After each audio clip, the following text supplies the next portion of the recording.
Hello दोस्तों, तो मैं आपके लिए बड़ी ही मज़ेदार वीडियो लेकर आया हूं। तो इस वीडियो को लास्ट तक देखिए। इस वीडियो में बीजेपी सांसद सुधांशु त्रिवेदी ने लोकसभा में वक्फ बोर्ड के खिलाफ बड़ा ही मज़ेदार तथ्य दिया है। तो इस वीडियो को लास्ट तक देखिएगा। आप कहते हैं कि देखिए औकाफ में 8 लाख एकड़ है। अरे भैया, आपके हिंदू टेम्पल्स में भी इतनी संपत्ति है, वहां आप क्या कर रहे हो? बाकी स्टेट्स में देखो ना। अच्छा, और ये नहीं कि हर धर्म में सुधार नहीं होना चाहिए, उद्धार होना चाहिए। मैं आपके साथ सहमत हूं, हिंदू धर्म में भी सुधार लाना चाहिए, ना हिंदू धर्म भी सुधार लाना चाहिए। जो हमारी सरकार ने किया है वो मुस्लिम भावना के सम्मान के लिए किया है। और जहां तक मैं कहना चाहूंगा, हिंदू समाज के बारे में बात करते हैं, हमारे यहां कोई प्रॉब्लम नहीं है। हमारे यहां कोई ऐसा नहीं कि हज पे कोई गैर मुस्लिम नहीं जा सकता। हमारे देखिए कुंभ में 50 लाख विदेशी आए थे और किसी से नहीं कहा या कन्वर्ट हो जाओ। इसलिए मैं कहना चाहता हूं, हिंदुइज्म की धारणा और बाकी धारणा का जो तुलना करने का प्रयास करते हैं वो बहुत उचित नहीं है। मगर सभापति महोदय, इस वक्त ने कई अद्भुत नजारे दिखाए। इस्लाम में जो काफिर से ज्यादा मुशरिक और शिर्क को बुरा माना गया, नहीं जो भगवान को माने ही नहीं। यहां देखिए वो लेफ्ट के लोग जो कहते धर्म एक अफीम है, वो आज खुदाई खिदमतगार बन के खड़े हो गए। सोचिए कैसा बदलाव आया है। और सर, मुझे एक और चीज नजर आती है। एक पुराना गीत था, वक्त ने किया क्या हसी सितम। तो आज मैं कहना चाहूंगा, वक्त ने किया क्या हसी सितम कि मुस्लिम लीग और शिवसेना मिलके हो गए हम। और मैं कहना चाहता हूं, ये मुस्लिम लीग वो है जिसने सेपरेट इलेक्टोरेट की मांग की थी, और इस शिवसेना के उबाटा के हमारे इस सदन के एक सदस्य हैं। और सर, हमारे साथ मुरली जी बैठे हैं। मुरली देवड़ा जी ने मुझे याद दिलाया, मिलिंद देवड़ा जी ने याद दिलाया।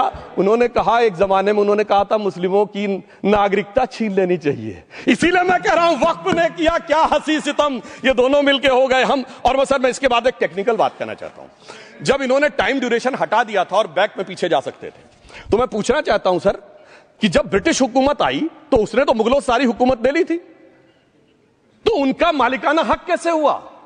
सर, 1707 के बाद तो इस्लामी हुकूमत दिल्ली से खत्म हो गई थी।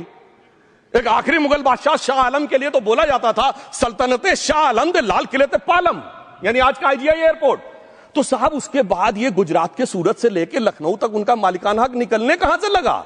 अरे भाई, जब दिल्ली को कैप्चर किया था अंग्रेजों ने, तो सारी जमीन अंग्रेजों की थी। तो जब मैं अपने कांग्रेस के मित्रों से पूछना चाहता हूं, ये जब गवर्नमेंट ऑफ इंडिया एक्ट में पावर डीड ट्रांसफर की थी, तो पढ़े नहीं थे क्या? या खोखले कागज पर साइन कर लिए थे? या कागज सही था, आप खोखला करने की बात है? मैं पूछना चाहता हूं, जब 250 साल तक वो हुकूमत ही नहीं रही, तो उस हुकूमत के फरमान की लेजिटिमेसी कैसे हो सकती है? ये मैं कानूनविदों के लिए भी एक फूड फॉर थॉट रखने की बात करता हूं। और दूसरी बात मैं कहना चाहता हूं, ये किन हुकूमतों की बात कर रहे हैं सभापति महोदय? अगर सूरत नगर निगम पे दावा है मुगल के जमाने का और तमिलनाडु के मंदिर पर अरकाट के नवाब का, सभापति महोदय, ये वो हुकूमतें थी जो जजिया लगाती थी। ये वो हुकूमतें थी जो जिम्मी का कॉन्सेप्ट रखती थी। ये वो हुकूमतें थी जो गाजी की बात करती थी।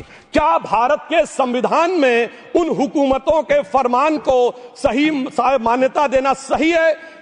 बिल्कुल गलत है। मैं कहता हूं, बाबा साहब अंबेडकर के संविधान में यदि आप ऐसी हुकूमतों के फरमान को रखने की कोशिश करते हैं तो this is fraud on constitution. और हमारी सरकार ने अगर बैकडेट से वो बंद किया है तो उस फ्रॉड को रोकने की पूरी व्यवस्था की है।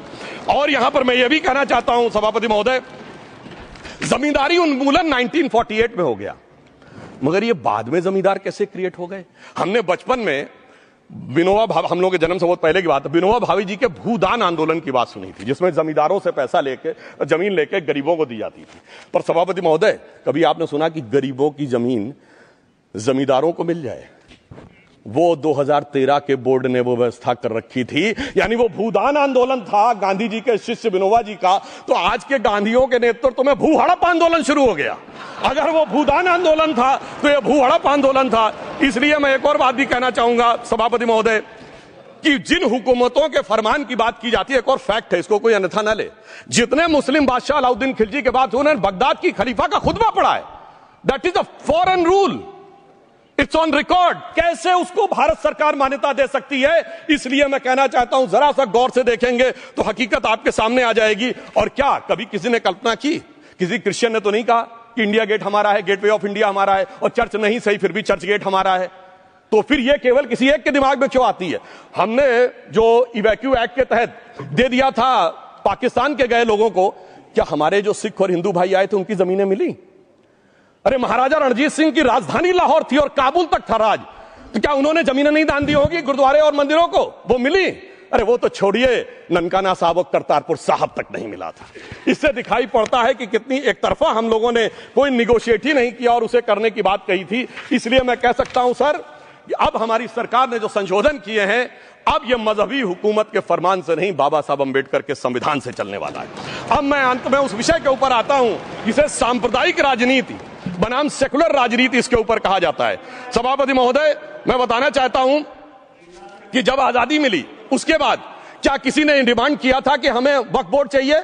नहीं किया था। फिर क्यों 54 में दिया गया? किसी मुस्लिम ने डिमांड किया क्या कि मदरसे चाहिए? फिर क्यों दिया गया?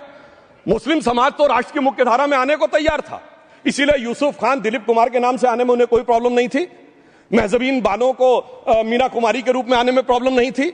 मुमताज बेगम को मधुबाला बन के आने में प्रॉब्लम नहीं थी। हामिद अली को अजीत के रूप में आने प्रॉब्लम नहीं थी। मगर, और मैं यह भी बताना चाहता हूं, मुस्लिम समाज में बहुत बड़ा तबका उस समय इस बात को सोच रहा था, और अभी कपिल सिब्बल साहब बोले ये उस चीज के वकील नहीं, इन्हें पता होना चाहिए, पता होगा कि सुन्नी सेंट्रल वक्फ बोर्ड राम मंदिर में 1961 में मुद्दई बना है, 12 साल के बाद। क्योंकि के मोहम्मद ने लिखा है कि एक बहुत बड़ा तबका था जो ये मानता था कि हमें इस चक्कर में नहीं पड़ना चाहिए। मगर अफसोस कि वही लेफ्टिस्टों, सेक्युलरिस्टों ने उनको समझाकर इस मुकाम तक लाकर खड़ा कर लिया।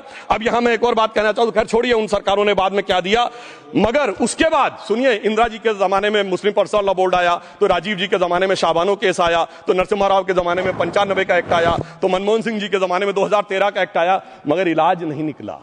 तो इसे एक शेर में कहूंगा कि मरीजे सेकुलर इश्क पर लानत खुदा की, मर्ज बढ़ता गया जो दवा की। अब मैं सभापति महोदय एक और बात कहना चाहता हूं। शुरू के 20-25 साल में मुस्लिम समाज के बारे में मैं कहना चाहता हूं, आज जब आजादी मिली तो मुस्लिम समाज के प्रतीक कौन थे?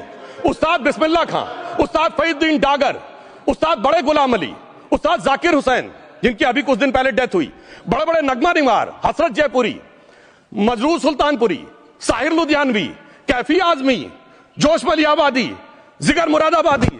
अब सर क्या हो गया? तब मुस्लिम समाज इन अदब के शाहकारों के साथ जोड़ा जाता था।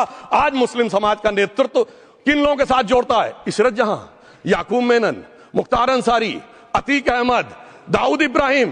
कौन जोड़ रहा है ये? तब से सर, जब से ये सेकुलर हो गया देश 1976 से और सेकुलर सियासत शुरू हुई, उसने ले जाकर इनको इस मुकाम तक पहुंचाया। और इस वक्फ बोर्ड के बिल में भी जो बात कही जा रही है सर, मुस्लिम समाज को यह समझाया गया कि तुम्हें बीजेपी वालों को तुमसे बड़ी अदावत है, और कहा गया इनको बड़ी मोहब्बत है। जब यह देश आजाद हुआ, मैं उत्तर प्रदेश का रहने वाला हूं, उत्तर प्रदेश में 1931 की सेंसस में 8% रेट ऑफ लिटरेसी थी और सैयद मुसलमानों में 24% थी। यूपी की ब्यूरोक्रेसी में 20% थे। आज कहां चले गए सब? मैं एक लाइन में कहना चाहूंगा, ये अदावत और मोहब्बत की सियासत में ऐसे फंसे कि किसी को किसी की मोहब्बत ने मारा, किसी को किसी की अदावत ने मारा, मगर इस शराफत अली को सेकुलर सियासत ने मारा।